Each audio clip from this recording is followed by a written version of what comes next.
name is Kyungju Son. I was born in Pyongyang, the capital of North Korea. I came to South Korea in 2009. I am 18 years old and I am currently in my second year of high school. I was the only child of a very wealthy family. My father was an assistant of Kim Jong-il, who is the leader of North Korea. When I was only 6 years old, my family was politically persecuted by the North Korean government. So we escaped to China. That was in 1998. After we settled in China, one of our relatives led my family to church. There my parents came to know the amazing grace and love of God. Then only a few months later, my mother, who was pregnant with her second child, passed away from leukemia. Yet in the midst of this family tragedy, my father started a Bible study with missionaries from South Korea and America. It was his strong desire to become a missionary to North Korea. But suddenly in 2001, he was reported and arrested by the Chinese police and was sent back to North Korea, where he was sentenced to prison. He was forced to leave me behind, but the 3 years he served in prison only made my father's faith stronger. He cried out to God more desperately rather than to complain or blame him. When he was released from prison, he returned to China. We were reunited briefly. It was then that he started to gather Bibles.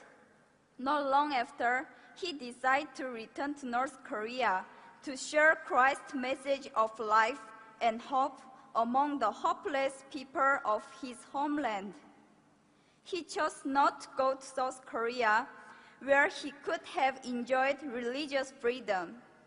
Instead, he chose to return to North Korea to share the love of God in a dangerous land.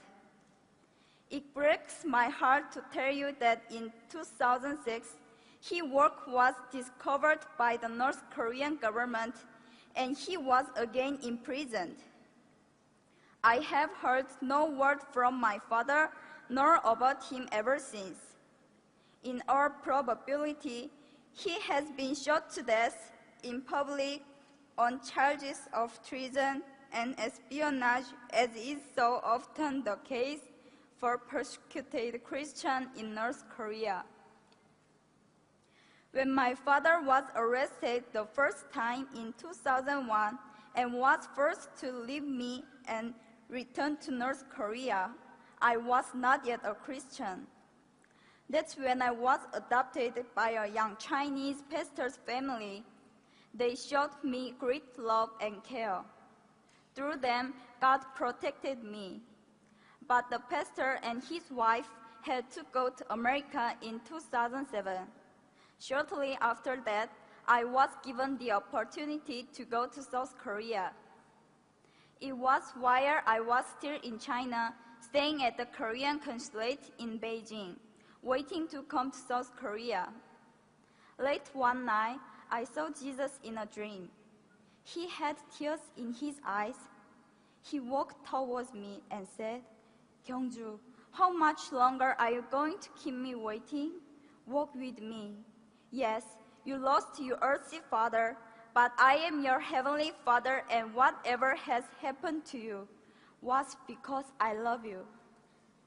After I woke up from the dream, I kneeled and prayed to God for the first time. That night, I realized that God, my Father, loves and cares about me so very much that He sent His Son Jesus to die for me. I prayed, "God, here I am.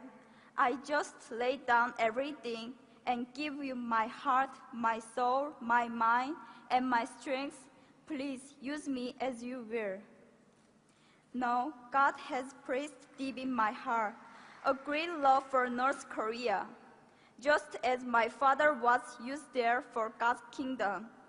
I now desire to be obedient to God. I want to bring the love of Jesus to North Korea. I look back over my short life and I see God's hand everywhere. 6 years in North Korea, 11 years in China, and the time of being here in South Korea.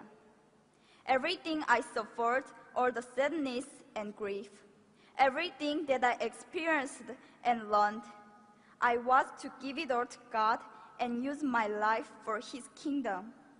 I hope to honor my Father and to bring glory to my Heavenly Father by serving God with my whole heart. Currently, I am working hard to get into university to study political science and diplomacy. Then, I want to work for the rights of the people of North Korea, whose rights have been taken away. I believe God's heart cries out for the lost people of North Korea. I humbly ask you, my brothers and sisters here in this place, to have the same heart of God. Please pray that the same light of God's grace and mercy that reaches my father and my mother and know me will one day soon dawn upon the people of North Korea. My people, thank you.